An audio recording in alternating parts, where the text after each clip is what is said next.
mimi ni kazi yetu kitu kimoja kutoka kwenye Qur'ani tukufu katika sura ya 20 aya 81 na 82.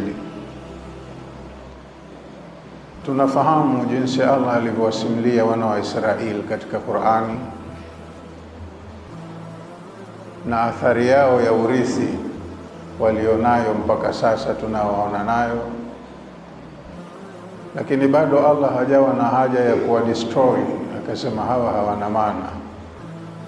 Ni kuonyesha hata kama tunamuasi bado Allah anatupenda na katupa fursa ya kutengeneza mazingira ya kumalizia vizuri.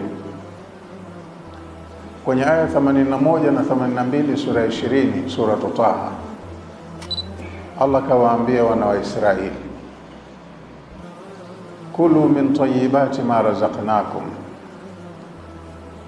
kuleni katika vizuri tulivyowaruzuku,